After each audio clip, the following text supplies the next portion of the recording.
President Trump told reporters that he will give the Hamas terror group 3 to 4 days to respond to his 20-point peace plan, which Israel's prime minister accepted yesterday during his visit to the White House.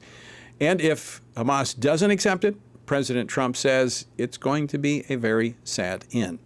With the second anniversary of the October 7th terror attack just 1 week away, are we on the verge of seeing an end to the war, one way or another? Joining me now to discuss this and a bit more is Congressman Keith Self, who served our country for 25 years in the United States Army, retiring at the rank of Lieutenant Colonel. He is a member of several House committees, including the Foreign Affairs Committee. He represents the 3rd Congressional District of Texas. Congressman Self, welcome back to Washington Watch. Thanks for joining us. You bet, Tony. Great to be here.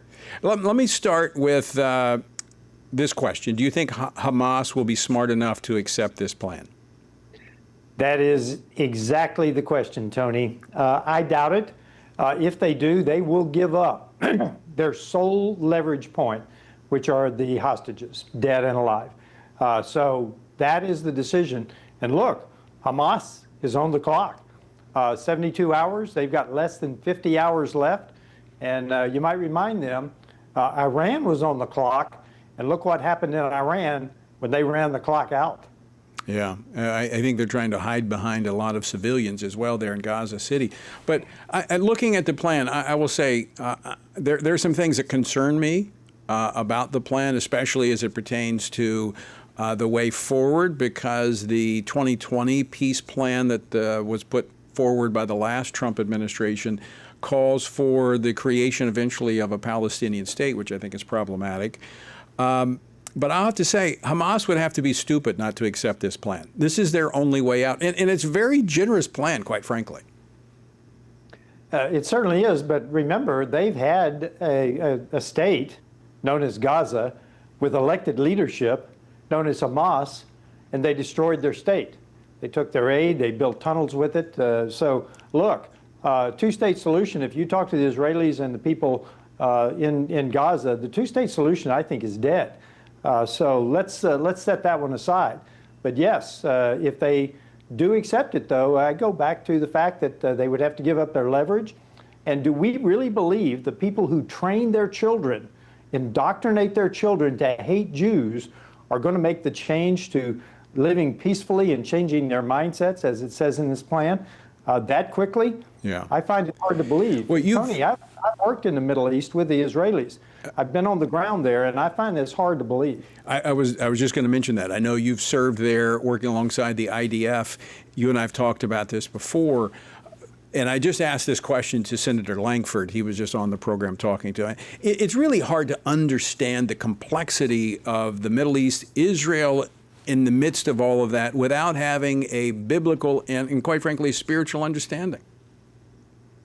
Absolutely it is. The land is talked about quite a bit in the Old Testament, and I know you and I share a view on that the land has been promised, and we don't know how God is going to work this out, but we do know that his promises stand firm across time in ways we don't understand. Right. And all of this goes back to those two half-brothers, and is continued down through the millennia. You make a really good point, Congressman. We don't know when God fulfills that plan. Right. My point has always been, but we know it will be fulfilled at some point in time, so we shouldn't be moving in the opposite direction. We should be moving in the direction of that plan. Right. All right. I want to point out one more thing, Tony. That's the right to return.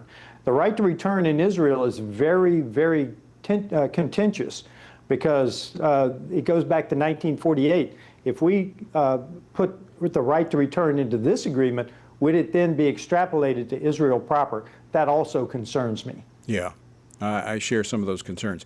All right, I want to switch gears a little bit. I want to go to the President, Secretary of War today, meeting with unprecedented meeting of military brass.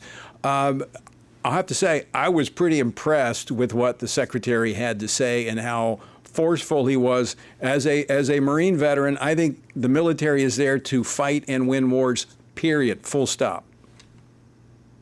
Absolutely, Tony. Lethality is the single measure whether we win or lose, and we cannot lose. We cannot lose the next war. But I will tell you, this was important. for the general officers to hear directly from the Secretary of Defense, Secretary of War. But words do not make a lethal military. We also need to focus on the technologies that are coming, space, hypersonics, drones. We need to make sure that we can supply the weapon systems and the ammunition for the next war. Look, amateurs talk tactics. Professionals talk logistics. Let's make sure that we back up the words that we heard today with a lethal military that is able to win the next war. And the reality is we're a little bit behind the curve when you look at China. This is a very dangerous world. It's a very dangerous world in Europe as well. We have already lost more. They have already lost more people in Europe prior to the lead than they did prior to the lead up of World War II. We are in a shooting war that is very dangerous in Europe. China is on the horizon. This is a dangerous world, Tony.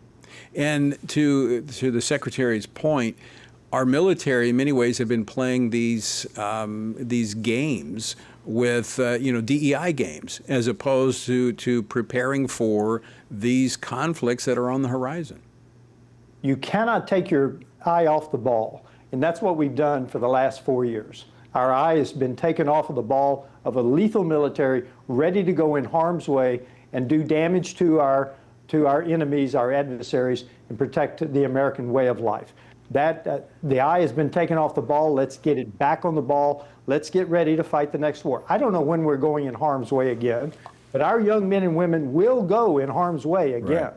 Well, the stronger we are, the less probability that does happen. I mean, it is a dangerous world, but if we're strong, nobody wants to pick on us. Congressman Keith Self, always great to see you. Thanks so much for joining us today. Thank you, Tony.